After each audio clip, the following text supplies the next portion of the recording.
কোথার থেকে এনেছি, ঠিক আছে, আর কোথার থেকে পারচেস করেছি, কত কি পড়লো, ঠিক আছে, সব কিছু তোমাদের সাথে শেয়ার করবো আজকে। আর কোথার থেকে লাগিয়েছি সেটাও শেয়ার করে দেবো, আর তোমরা কীভাবে পারচেস করবে সেটাও তোমাদের সাথে শেয়ার করে দেবো। আর তো এখন আমার ককপিট ভিউটা তোমাদেরকে দেখায়, ঠিক আছে, তো কেমন লাগবে বলবে, অবশ্যই বলবে, ঠিক আছে। আর এই দেখেন, দেখো ওফ, তো গাড়িটা X3 কিটটা লাগানোর পরে না একটু ভালকি ভালকি হয়ে গেছে, তো তোমাদের একটু সিনেম্যাটিক ভিউ নিয়ে নিই। তো আমি এই নিয়ে ভিডিও বানিয়ে দিয়েছি, ঠিক আছে। তো আমার আগে একটা ভিডিও বানানো আছে, আমি এমনি নর্মাল জাস্ট ব্লগে বেরিয়েছিলাম, প্রায় 2 মাস ভিডিও না বানানোর পরে দেন বেরিয়েছিলাম, নয়টা রোডে গেছিলাম। তো সেই নিয়ে একটা ভিডিও অলরেডি ছাড়া আছে, যারা দেখুন তাদেরকে দেখে আসো। আর এটা আমি এনেছি ভাই তামিলনাড়ু থেকে, ঠিক আছে। তো তামিলনাড়ু থেকে আসতে আমার প্রায় 25 দিন মতন টাইম লেগে গেছে, ঠিক আছে। অনেক মেহনত করার পরে আমি এটা পেয়েছি। মানে আমার ইচ্ছা ছিল খুবই যে এটা আমার লাগাবো, তো অনেক দিন হয়ে গেছে। মানে আমার গাড়ি কেনার পরপরই আমার ইচ্ছে ছিল N160 X3 কি কোথায় পাবো। তো আমি অনেক খোঁজাখুঁজির পরে দেন একটা ইনস্টাগ্রামে একটা ভিডিও দেখি, একটা ভাইয়ের ভিডিও। তো ভাই সেই আমার মতন সেম N160 ছিল, তো তার গাড়িতে এই X3টা লাগানো ছিল।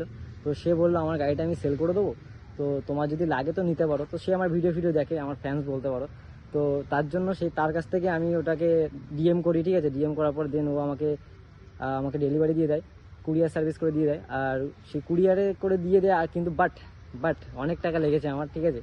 প্রায় 5K মতন আমার খরচা পড়ে গেছে X3 কিটগুলো লাগাতে। আর আমি লাগিয়েছি আমাদের লোকাল গ্যারেজ থেকে, ঠিক আছে। তো লোকাল এখান থেকে লাগিয়েছি। আর X3 কিটে এবার একটা জিনিস কি, আমাদের X3 কিট যখন আমরা নতুন কিনি না, তখন এটা আলাদা রকম রং থাকে। তো আমি এক্সট্রা করে রং করিয়েছি, আর এখানে আমি কার্বন পেপার লাগিয়েছি, ঠিক আছে। এটা আমার এক্সট্রা ফিটিংস আছে। আর এই কালারটা না অতটাও বেশি ব্ল্যাক হয়নি, ঠিক আছে। আমি ব্ল্যাক করতে চেয়েছিলাম আর গ্লেজি আনতে চেয়েছিলাম, কিন্তু গ্লেজি হয়েছে, বাট এটা ব্লুর উপরে হয়ে গেছে, মানে ব্ল্যাকের সাথে ব্ল্যাক যায়নি, ঠিক আছে। তো এটার সাথে এটা বেশ ম্যাচিং হয়নি, তো তার জন্য একটু দূর থেকে ভালো লাগছে, বাট কাছের থেকে না অতটা ভালো লাগছে না। তো তার জন্য একটুখানি ডিফারেন্ট হয়ে গেছে, কোনো ব্যাপার না, এটাকে আমি মডিফিকেশন করে নেবো। যখন আমি মডিফাই করবো না, তখন দিন এটাকে আমি অন্য কালার দিয়ে দেবো, অন্য কালার দিয়ে দিলে তখন আরও বেশি ভালো লাগবে। তো এইটুকুনি বলার জন্য তোমাদের সাথে আজকে এই বাগানে এসেছিলাম। আর এটা হচ্ছে আমাদের পাশেই একটা বাগান বলতে পারো, এখানে আমাদের হোলি খেলা হয়, ঠিক আছে। তো যারা এখান থেকে দেখছো তারা তো চিনবেই যে আশেপাশে লোকেশনটা ভালো, এখানে ছবি তোলা, ফটো বগেরা, ভিডিও শ্যুট সবই করা যাবে, কোনো ব্যাপার না, কেউ কিছু বলবে না, ঠিক আছে। তোমরা যদি আসতে চাও তাড়াতাড়ি করে চলে আসো, আমি তোমাদেরকে লোকেশন দিয়ে দেবো, আমাকে একটু জাস্ট একটা ডিএম করে দিও, তো আমি লোকেশন তোমাদেরকে দিয়ে দেবো। গাড়িতে দেবো আরও কিছু মডিফিকেশন করার বাকি আছে, যেমন আমার সাইলেন্সারটা লাগাতে হবে, সাইলেন্সারটা খুলে রেখেছি। তো যাকে দিয়েছি সে আমার একদম দিয়ে দিয়েছে, ঠিক আছে। তো তার জন্য সাইলেন্সারটা লাগাতে পারছি না, তো আমার অনেক সাইলেন্সারে ক্ষতি করে দিয়েছে। তো আমি সাইলেন্সারটা লাগিয়ে ফেলবো খুব তাড়াতাড়ি, প্রায় 2-4 দিন লাগবে, ঠিক আছে। একটুখানি সেই জিনিসগুলো যেগুলো হারিয়ে ফেলেছে সেগুলো আনতে গিয়ে আমার একটু টাইম লেগে যাবে, তো তারপরে দিন আমি লাগিয়ে নেবো, ঠিক আছে। আর এখন তো সাইলেন্সার ছাড়াই আমি চলছি, আর এখন পুলিশ ব্যাগেরা ধরছে প্রচুর, তো তার জন্য একটু বি সেভ, ঠিক আছে। তো রাস্তায় বেরাবা হেলমেট ছাড়া বেরিয়েও না, আর আমাদের তো হেলমেট অল টাইম থাকে, নাহলে ভিডিও বানাবো কী করে। তো তার জন্য আমাদেরকে ধরে না, আর যখন ধরে একদম পুরো চুনা মেরে দেয় পুরো একেবারে, ঠিক আছে। আমার গাড়িতে ভাই একটা মানে ফিটিংস কীভাবে করেছি সেটা তোমাদেরকে শেয়ার করা হয়নি, তো সেটা দেখো কীভাবে ফিটিংস করেছি। তো আমার এখান থেকে একটা বোল্ট আছে, এটা খুলতে হবে, দেন এটা খোলার পরে এইটা আমার সাথে ফিটিংস হয়ে যাবে, এটা আরামসে ফিটিংস হয়ে যাবে। আর অনেকে দেখেছি ভাই আমার এখান থেকে ফুটো করে, ঠিক আছে, ফিটিংস করছে, তো এটা বেশি ভালো লাগে না। তো আমি জাস্ট নর্মালি রেখেছি, অতটা হাওয়ার প্রেশার থাকে না যাতে করে তোমার ওটা উড়ে চলে যাবে। তো এখানে একটা ফুটো করতে হয়, এক্সট্রা ফিটিংস, ঠিক আছে। এখানে একটা ফুটো করতে আমার অলরেডি করা ছিল, তো যার কাছ থেকে আমি এটা নিয়েছি তার অলরেডি লাগানো ছিল বলে আমার পরিশ্রম করতে কম হয়েছে।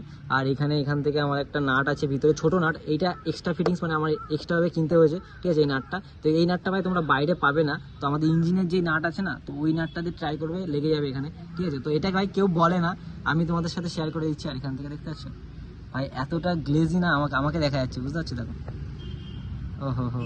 তো যাই হোক, এইখানে নাটটা আলাদাভাবে কিনতে হবে, আর নাটটা সব থেকে বড়ো নাট, ঠিক আছে। গাড়ির যত বড় নাট আছে সেই নাটটা এখানে লাগবে।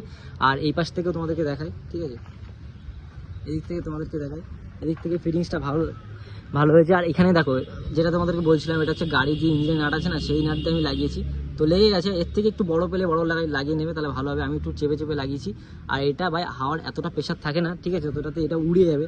তো অনেকে বলে ভাই এই জায়গার থেকে ফুটো করে লাগিয়ে নিতে, এখান থেকে ফুটো করে লাগাতে বলে। কেউ বা আবার কী করে এক্সরে কিটে এখান থেকে ব্যান্ড করে দেন এখানে পিন করে। তো আমি বলবো কিছুই করা লাগবে না, তো এইভাবে নর্মালি জাস্ট লাগিয়ে নাও, দেখো একদম সুন্দর লাগবে দেখতে, আর এরকম কিছু লুক চলে আসবে। ঠিক আছে, আরও কিছু মডিফিকেশান আছে, যেমন এখানে আমার এখানে ডিউকের আমার যে ভাইজারটা আছে সেটা লাগাতে হবে এখানে। ঠিক আছে, তারপরে দেন এখানে আর আন্ডারওয়্যারে চেঞ্জ করতে হবে, এখানে আমার দুটো লাগাতে হবে, যেটার মধ্যে ছোটো ক্র্যাশ গার্ড আছে না, ওটা লাগালে আরও বেশি মডিফিকেশন ভালো হবে, সুন্দর হবে, দেখতে ভালো লাগবে। আর আমি চোখটা মডিফাই করেছি। ঠিক আছে, চোখটা আমি এখন জ্বালালে দেখতে পারবে না, ঠিক আছে, কেমন লাগছে। তো এমনি কেমন লাগছে সেটা বলে দিও। আর এমনি জ্বালালে এখন বোঝা যাবে না, রাত্রেবেলা হলে খুব ভালো দেখা যাচ্ছে, ডিআরএল দিলে তো আলো ভালো লাগবে। তো ভিডিওটি এই অবধি ছিল, কিছু ভিডিও আবার নিয়ে চলে আসবো পরে, নেক্সট ভিডিও দেখা হচ্ছে, চলো টাটা।